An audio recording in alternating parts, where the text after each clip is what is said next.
ಪನ್ನಾ ಕರಿ ರೆಸಿಪಿನ ನಿಮ್ ಜೊತೆ ಈ ತರ ನುಣ್ಣಗೆ ಪುಡಿ ಇದೆ. ಸ್ವಲ್ಪ ಕೊತ್ತಂಬರಿ ಸೊಪ್ಪು, ಎಣ್ಣೆ ಸ್ವಲ್ಪ ಜಾಸ್ತಿನೇ ಹಾಕೋಬೇಕು. ಇಲ್ಲಿ ನಾನು ಈ ಸ್ಪೂನ್ ಅಲ್ಲಿ ಮುಕ್ಕ ಚಂದ ಇದ್ರೆ ಮೀನೆಲ್ಲ ಪುಡಿ ಪುಡಿಯಾಗಿ. ಇವತ್ತಿಗಿಂತಲೂ ನಾಳೆ ಇದನ್ನು ತಿನ್ಬೇಕು. ಹಾಯ್ ಹೆಲೋ ನಮಸ್ಕಾರ ಎಲ್ಲರಿಗೂ. ಎಲ್ಲರೂ ಹೇಗಿದ್ದೀರಾ? ಚೆನ್ನಾಗಿದ್ದೀರಾ? ನೀವೆಲ್ಲರೂ ಚೆನ್ನಾಗಿದ್ದೀರಿ ಅಂತೇಳಿ ನಾನು ಕೂಡ ತುಂಬಾನೇ ಚೆನ್ನಾಗಿದ್ದೀನಿ. ನಿಮ್ಮೆಲ್ಲರಿಗೂ ನನ್ನ ಯೂಟ್ಯೂಬ್ ಚಾನೆಲ್ಗೆ ಸ್ವಾಗತ. Welcome back to my YouTube channel all is well vlogger Kannada and Tulu blog.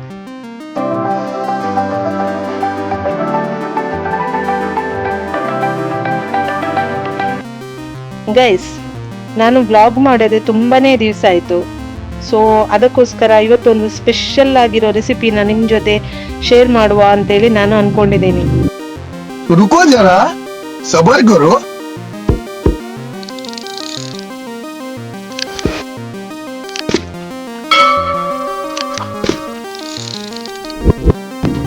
So ಈ ರೆಸಿಪಿ ಅಂತೂ ತುಂಬಾನೇ ಚೆನ್ನಾಗಿರುತ್ತೆ. ನಾನ್ ವೆಜ್ ಪ್ರಿಯರಿಗಂತೂ ತುಂಬಾನೇ ಇಷ್ಟವಾದಂತಹ ರೆಸಿಪಿನೇ ಅಂತ ಹೇಳಿ ಹೇಳ್ಬೋದು. ಈ ರೆಸಿಪಿ ಆಲ್ಮೋಸ್ಟ್ ತುಂಬಾನೇ ಓಲ್ಡ್ ರೆಸಿಪಿ. ನಾವು ಸಣ್ಣದಿರುವಾಗ ನಮ್ಮ ಅಜ್ಜಿಯವರೆಲ್ಲ ಈ ರೆಸಿಪಿನ ಮಾಡ್ತಾ ಇದ್ರು. ಆವಾಗಲೇ ಈ ರೆಸಿಪಿ ಅಂದ್ರೆ ನನಗೆ ತುಂಬಾನೇ ಇಷ್ಟ. ಆ ರೆಸಿಪಿ ಇವಾಗ ಯಾಕೆ ನಾನು ನಿಮ್ ಜೊತೆನೂ ಶೇರ್ ಮಾಡಬಾರ್ದು ಅಂತ ಹೇಳಿ ಅನ್ಕೊಂಡೆ.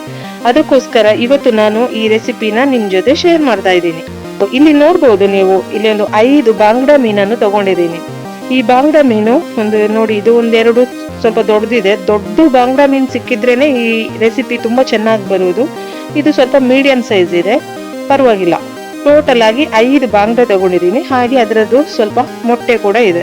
5 ಬಾಂಗ್ಡಾನ ಇವತ್ತು ನಾನು ಯೂಸ್ ಮಾಡಿಕೊಂಡು ಬಾಂಗ್ಡಾ ಪನ್ನಾ ಕರಿ ರೆಸಿಪಿನ ನಿಮ್ ಜೊತೆ ಶೇರ್ ಮಾಡ್ತೀನಿ. ಏನಿದು ಪನ್ನಾ ಕರಿ ಅಂತ ಹೇಳಿ ನಿಮ್ಗೆ ಅನಿಸ್ಬಹುದು. ಪನ್ನಾ ಕರಿ ಏನಂತ ಹೇಳಿ ನೀವು ಈ ವಿಡಿಯೋ ನೋಡಿದ್ರೇನೆ ಗೊತ್ತಾಗೋದು. ಹಾಗಾದ್ರೆ ಜಟಾಪಟ್ ವಿಡಿಯೋನ ನೋಡ್ಕೊಂಡ್ ಬರೋಣ.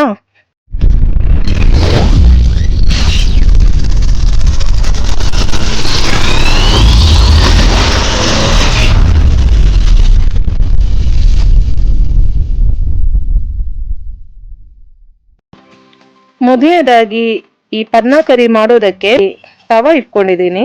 ಇದು ಇವಾಗ ಸ್ವಲ್ಪ ಬಿಸಿ ಆದ ತಕ್ಷಣ ಇದಕ್ಕೆ ನಾನು ಸ್ವಲ್ಪ ಮೆಣಸನ್ನು ಅಂದ್ರೆ ಬ್ಯಾಡಗೆ ಮೆಣಸನ್ನು ಹಾಕೊಳ್ತೀನಿ.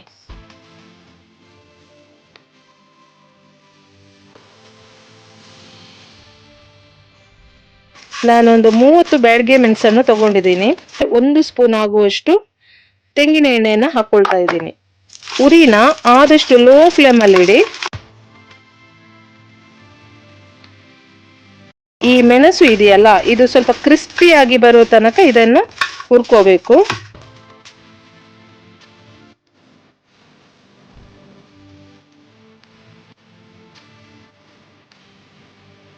ಹಾಗೇನೆ ಇದರ ಜೊತೆ 1 ಸ್ಪೂನ್ ಕರಿಮೆಣಸನ್ನು ತಗೊಳ್ತಾ ಇದ್ದೀನಿ. 1 ಪಿಂಚ್ ಆಗುವಷ್ಟು ಇಲ್ಲಿ ನಾನು ಓಂ ಕಾಳನ್ನು ತಗೊಳ್ತಾ ಇದ್ದೀನಿ. ನಂತರ 1/4 ಟೀ ಸ್ಪೂನು ಮೆಂತೆ ಕಾಳನ್ನು ಕೂಡ ತಗೊಳ್ತಾ ಇದ್ದೀನಿ. ಇವೆಲ್ಲನೂ ಚೆನ್ನಾಗಿ ಫ್ರೈ ಮಾಡ್ಕೊಳ್ಳುವ. ನೋಡಿ, ಮೆಣಸು ಕ್ರಿಸ್ಪಿ ಆಗ್ತಾ ಬಂದಿದೆ.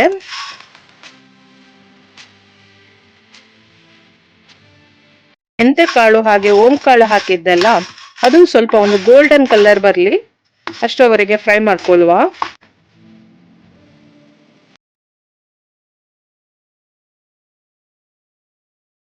ಇವಾಗ ರೆಡಿ ಆಗಿದೆ. ಗ್ಯಾಸ್ ಸ್ಟವ್ ಅನ್ನು ಆಫ್ ಮಾಡ್ಕೊಳ್ಳುವ. ಒಂದು ಮಿಕ್ಸಿ ಜಾರ್ ತಗೊಂಡಿದ್ದೀನಿ. ಸೊ ಇದೆಲ್ಲ ಇವಾಗ ಆರಿದ್ಮೇಲೆ ಇದನ್ನು ನುಣ್ಣಗೆ ಒಂದು ಪುಡಿ ಮಾಡ್ಕೊಳ್ಳುವ. ನಾನು ನೋಡಿ ಒಂದು ಇಷ್ಟು ದೊಡ್ಡದು ಹುಣಸೆ ಹಣ್ಣನ್ನು ತಗೊಂಡಿದ್ದೀನಿ, ಅಂದ್ರೆ ಮೀಡಿಯಂ ಗಾತ್ರದ್ದು. ಅದನ್ನು ಇಲ್ಲಿ ಉಗುರು ಬೆಚ್ಚಗೆ ನೀರಲ್ಲಿ ನೋಡಿ ಸ್ವಲ್ಪ ಹೊತ್ತು ನೆನೆ ಹಾಕ್ಬೇಕು. ನೋಡಿ ಗೈಸ್, ಸ್ವಲ್ಪನೂ ನೀರು ಸೇರಿಸಬೇಡಿ. ಈ ತರ ನುಣ್ಣಗೆ ಪುಡಿ ಮಾಡ್ಕೊಂಡು ಬಂದ್ರೆ ಸಾಕು. ಈ ಬಾಂಗ್ಡಾ ಪನ್ನಾ ಕರಿ ಮಾಡೋದಕ್ಕೆ ನಾನು ಒಗ್ಗರಣೆನ ರೆಡಿ ಮಾಡ್ಕೋಬೇಕು. ಸೊ ಇಲ್ಲಿ ನಾನೊಂದು 4 ನೀರುಳ್ಳಿ ಅಂದ್ರೆ ಮೀಡಿಯಂ ಸೈಜ್ ಇದು ನೀರುಳ್ಳಿನ ನೋಡಿ ಈ ತರ ಸಣ್ಣದಾಗಿ ಕಟ್ ಮಾಡಿಟ್ಕೊಂಡಿದ್ದೀನಿ. ಹಾಗೆ ಸ್ವಲ್ಪ ಕರ್ಬೇವು ಸೊಪ್ಪು ಕೂಡ ಇದೆ, ಸ್ವಲ್ಪ ಕೊತ್ತಂಬರಿ ಸೊಪ್ಪು, ಹಾಗೆ ನಾನೊಂದು 2 ಮೆಣಸಿನಕಾಯಿಯನ್ನು ಕೂಡ ತಗೊಂಡಿದ್ದೀನಿ. ನೋಡಿ ಈ ತರ ಸಣ್ಣದಾಗಿ ಕಟ್ ಮಾಡಿ ತಗೊಂಡಿದ್ದೀನಿ. ಹಾಗೆ ಅದರ ಜೊತೆ ಸ್ವಲ್ಪ ಶುಂಠಿ, 1 ಇಂಚ್ ಆಗುವಷ್ಟು. ಹಾಗೆ 1 ಗೆಡ್ಡೆ ಬೆಳ್ಳುಳ್ಳಿನ ನೋಡಿ ಅದರ ಸಿಪ್ಪೆಯನ್ನೆಲ್ಲ ಸುಲಿದು ಈ ತರ ಸಣ್ಣದಾಗಿ ಕಟ್ ಮಾಡಿಟ್ಕೊಂಡಿದ್ದೀನಿ. ಒಗ್ಗರಣೆ ರೆಡಿ ಮಾಡ್ಕೊಳ್ಳುವ. ಈಗ ಗ್ಯಾಸ್ ಸ್ಟವ್ ಆನ್ ಮಾಡ್ಕೊಂಡು ನಾನು ಇದರ ಮೇಲೆ ಒಂದು ಮಣ್ಣಿದು ಪಾತ್ರೆನ ಇಟ್ಬಿಟ್ಟೆ. ಈ ಮಣ್ಣಿನ ಪಾತ್ರೆಯಲ್ಲಿ ಮೀನ್ ಕರಿ ಎಲ್ಲ ಮಾಡೋದ್ರಿಂದ ತುಂಬಾನೇ ಟೇಸ್ಟಿಯಾಗಿ ಬರುತ್ತೆ. ಅದರಲ್ಲೂ ಇಂತಹ ರೆಸಿಪೀಸ್ನ ನಾವು ಯಾವತ್ತಿದ್ರೂ ಮಣ್ಣಿನ ಪಾತ್ರೆಯಲ್ಲೇ ಮಾಡಬೇಕು. ಯಾರು ಕೂಡ ಇದನ್ನು ಮಿಸ್ ಮಾಡಬೇಡಿ, ತುಂಬಾನೇ ಚೆನ್ನಾಗಿ ಬರುತ್ತೆ ರೆಸಿಪಿ. ಇದು ಬಿಸಿಯಾಗಿ ಮಡಿಕೆ ಬಿಸಿ ಆಗ್ತಾ ಬರ್ತಾ ಇದೆ.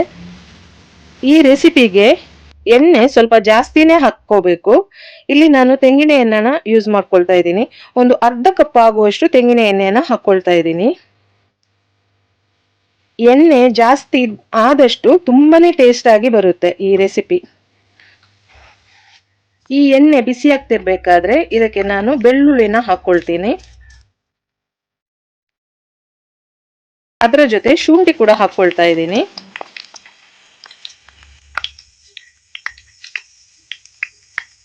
ಆಹಾ, ಏನ್ ಘಮ ಬರ್ತಾ ಇದೆ ಗೊತ್ತಾ. ಬೆಳ್ಳುಳ್ಳಿ ಫ್ರೈ ಆಗ್ತಾ ಬರ್ತಾ ಇದೆ. ಈರುಳ್ಳಿನ ಹಾಕೋಬೇಕು. ಈರುಳ್ಳಿ ಟ್ರಾನ್ಸ್ಪರೆಂಟ್ ಬರುವಷ್ಟು ಫ್ರೈ ಮಾಡ್ಕೊಂಡ್ರೆ ಸಾಕು, ಜಾಸ್ತಿ ಫ್ರೈ ಮಾಡೋದೇನು ಬೇಡ. ಅದರ ಜೊತೆ ಕರ್ಬೇವು ಸೊಪ್ಪು ಕೂಡ ಹಾಕೊಳ್ತೀನಿ.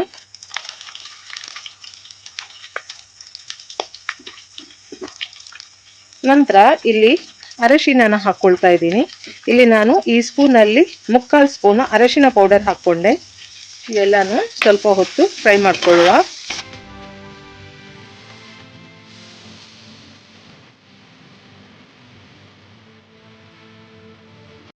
ನೀರುಳ್ಳಿ ಜಾಸ್ತಿ ಹಾಕಿದಷ್ಟು ಈ ಕರಿ ಇದೆಯಲ್ಲ ತುಂಬಾನೇ ಟೇಸ್ಟ್ ಆಗಿ ಬರುತ್ತೆ. ಈ ಕರಿ ಜೊತೆ ನೀರ್ ದೋಸೆ ಅಥವಾ ಬಾಯ್ಲ್ಡ್ ರೈಸ್, ವೈಟ್ ರೈಸ್ ಎಲ್ಲನೂ ತುಂಬಾ ಒಳ್ಳೆ ಸೂಪರ್ ಕಾಂಬಿನೇಷನ್. ನೋಡಿ ಫ್ರೆಂಡ್ಸ್, ಇಷ್ಟು ಫ್ರೈ ಆದ್ರೆ ಸಾಕು.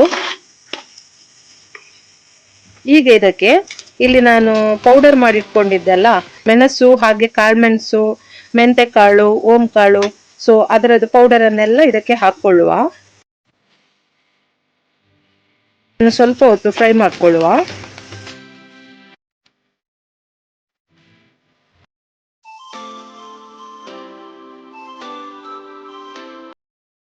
ಇದು ಸ್ವಲ್ಪನೂ ಸುಟ್ಟೋಗ್ಬಾರ್ದು. ಸುಟ್ಟೋದ್ರೆ ನಿಮ್ಗೆ ಟೇಸ್ಟ್ ಒಂಥರ ಡಿಫ್ರೆಂಟ್ ಆಗಿ ಬರುತ್ತೆ.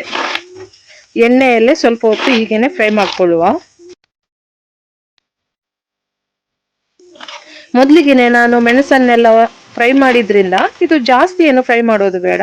ಇವಾಗ ಇದಕ್ಕೆ ಹುಣಸೆ ಹಣ್ಣಿದು ರಸನ ಹಾಕೊಳ್ಳುವ. ಸ್ವಲ್ಪ ಸ್ವಲ್ಪನೇ ಹಾಕಿ ಇದನ್ನು ಮಿಕ್ಸ್ ಮಾಡ್ತಾ ಹೋಗುವ. ಇದು ಜಾಸ್ತಿ ನೀರು ಮಾಡೋದಲ್ಲ, ಇದು ಆದಷ್ಟು ತಿಕ್ಕಾಗಿದ್ರೇನೆ ಚಂದ.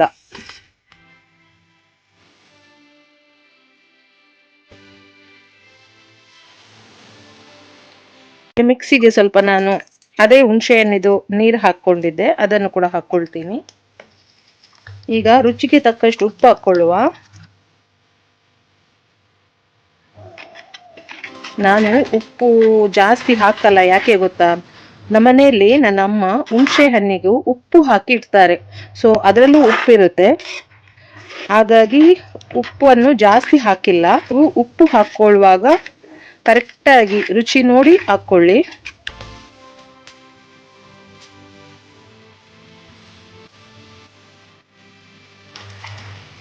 ಹುಣಸೆ ಹಣ್ಣಿದೆ ನೀರನ್ನು ಹಾಕೊಳ್ತಾ ಇದ್ದೀನಿ. ನೀವು ಬೇಕಿದ್ರೆ ಹುಣಸೆ ಹಣ್ಣಿದು ಸ್ವಲ್ಪ ನೀರು ಹಾಕ್ಲೇಬೇಕು. ನಂತರ ನಿಮ್ಗೆ ಹುಣಸೆ ಹಣ್ಣಿದು ನೀರೇ ಹಾಕೋದು ಇಷ್ಟ ಇಲ್ಲ, ಹುಳಿ ಜಾಸ್ತಿ ಇಷ್ಟ ಇಲ್ಲ ಅನ್ನುವರು ಖಾಲಿ ನೀರನ್ನು ಕೂಡ ಹಾಕೋಬಹುದು. ಯಾರಿಗೆಲ್ಲ ಬಾಂಗ್ಡಾ ಮೀನು ತುಂಬಾ ಇಷ್ಟ ಅನ್ನೋರು ನನಗೆ ಕಮೆಂಟ್ ಮಾಡಿ ಆಯ್ತಾ.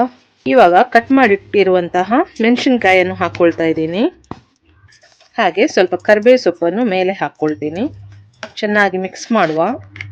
ಇದು ಮಣ್ಣಿದು ಮಡಿಕೆ ಆದ್ರಿಂದ ಇನ್ನು ಸ್ವಲ್ಪ ನಾನು ನೀರನ್ನು ಸೇರಿಸ್ಕೊಳ್ತೀನಿ. ಯಾಕೆ ಗೊತ್ತಾ, ಮಣ್ಣಿದು ಮಡಿಕೆಯಲ್ಲಿ ನೀರು ನಾವು ಸೇರಿಸಿದಷ್ಟು ಜಾಸ್ತಿನೇ ದಪ್ಪಾಗ್ತದೆ ಗ್ರೇವಿ. ಸೊ ಅದಕ್ಕೋಸ್ಕರ ನಾನು ಸ್ವಲ್ಪ ನೀರನ್ನು ಸೇರಿಸ್ಕೊಂಡೆ.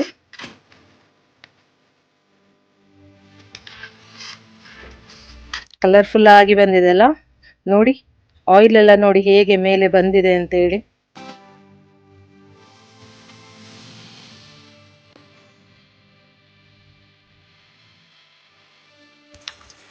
ನೋಡಿ ಗೈಸ್, ಇವಾಗ ಚೆನ್ನಾಗಿ ಮಸಾಲೆ ಫ್ರೈ ಆಗಿದೆ. ಎಣ್ಣೆ ಎಲ್ಲ ನೋಡಿ ಯಾವ ತರ ಸೈಡಿಗೆ ಬಿಟ್ಕೊಂಡಿದೆ ಅಂತ ಹೇಳಿ. ಇನ್ನು ಸ್ವಲ್ಪ ನೀರು ಹಾಕೊಂಡೆ. ನೀವು ಮಣ್ಣಿದು ಪಾತ್ರೆಯಲ್ಲಿ ಮಾಡೋದಾದ್ರೆ ಮಾತ್ರ ನೀರು ಹಾಕೊಳ್ಳಿ ಸ್ವಲ್ಪ ಜಾಸ್ತಿ, ಈ ತರ ತಿಕ್ನೆ. ಇಲ್ಲಾಂದ್ರೆ ನೀವು ಅಲ್ಯೂಮಿನಿಯಂ ಪಾತ್ರೆಯಲ್ಲಿ ಏನಾದ್ರೂ ಮಾಡೋದಂತ ಹೇಳಿದ್ರೆ ನೀವು ನೀರು ಜಾಸ್ತಿ ಹಾಕ್ಲೇಬೇಡಿ, ಗೊತ್ತಾಯ್ತಾ? ನೀರು ಜಾಸ್ತಿ ಹಾಕಿದ್ರೆ ಅದು ಸಾಂಬಾರ್ ತರ ಆಗೋಗುತ್ತೆ. ಅದಕ್ಕೋಸ್ಕರ ನಾನಿಲ್ಲಿ ಮಣ್ಣಿದು ಪಾತ್ರೆಯಲ್ಲಿ ಮಾಡ್ತಾ ಇದ್ದೀನಲ್ಲ, ಇದನ್ನೊಂದು ಅರ್ಧ ಗಂಟೆ ಇಟ್ಟರೆ ಸಾಕು, ಫುಲ್ಲು ಡ್ರೈ ಆಗಿ ಹೋಗ್ತದೆ. ಅದಕ್ಕೋಸ್ಕರ ನಾನು ಸ್ವಲ್ಪ ನೀರು ಹಾಕ್ಕೊಂಡೆ.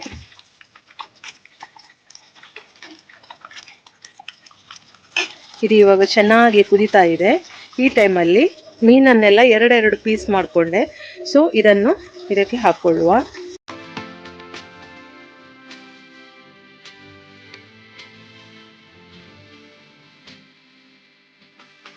ಮೀನ್ ಹಾಕಿದ್ಮೇಲೆ ಸೌಟನ್ನೆಲ್ಲ ಹಾಕ್ಲಿಕ್ಕಿಲ್ಲ. ಸೌಟನ್ನೆಲ್ಲ ಹಾಕಿದ್ರೆ ಮೀನೆಲ್ಲ ಪುಡಿ ಪುಡಿಯಾಗಿ ಹೋಗ್ತದೆ ಅಷ್ಟೇ.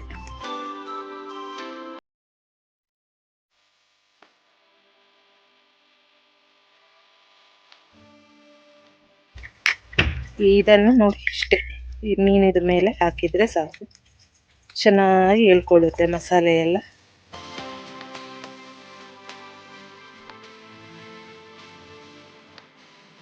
ಉರಿನ ಆದಷ್ಟು ಲೋ ಫ್ಲೇಮ್ ಅಲ್ಲಿಟ್ಟು ಈ ರೆಸಿಪಿನ ಮಾಡುವಂಥದ್ದು. ಇವಾಗ ಮುಚ್ಚಳನ ಮುಚ್ಚಿಡುವ. ಒಂದು 5 ನಿಮಿಷ ಮುಚ್ಚಳನ ಮುಚ್ಚಿಟ್ಟು ಹೀಗೆ ಮೀನು ಚಂದ ಬೇಯಲಿ.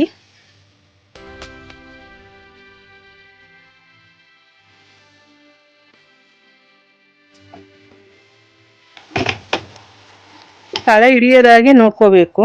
ಇದನ್ನು ಸ್ವಲ್ಪ ಹೀಗೆ ಈ ತರ ಸ್ಪ್ರೆಡ್ ಮಾಡಿದ್ರೆ ಸಾಕು. ನೋಡಿ ಹೀಗೆ ಸೌಟ್ ಹಾಕ್ಲಿಕ್ಕಿಲ್ಲ, ಜಸ್ಟ್ ಇದರಲ್ಲೇ ಸ್ಪ್ರೆಡ್ ಮಾಡಿ ಇಡುವಂಥದ್ದು.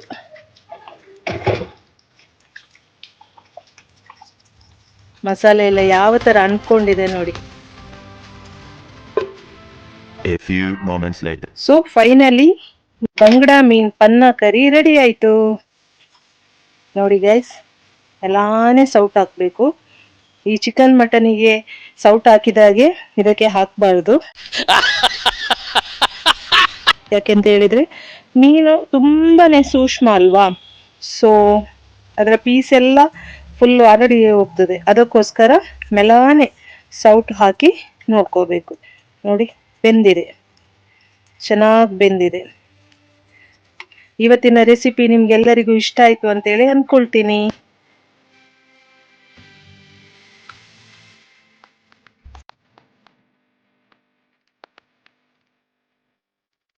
ಫೈನಲಿ ಇದು ಯಾವ ತರ ಆಗಿದೆ, ಯಾವ ತರ ರುಚಿ ಬಂದಿದೆ ಅಂತ ಹೇಳಿ ನಿಮ್ ಜೊತೆ ಶೇರ್ ಮಾಡ್ತೀನಿ.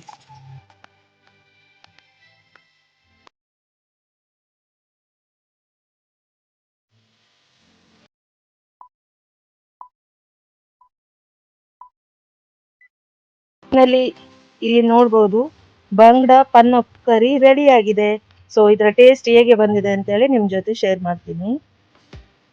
ಆಹಾ, ಮಸಾಲೆಗೆ ಡಿಪ್ ಮಾಡಿ ಹೀಗೆ ತಿನ್ಬೇಕು. ಫುಲ್ಲು ಜ್ಯೂಸಿ ಜ್ಯೂಸಿ ಆಗಿದೆ ನೋಡು.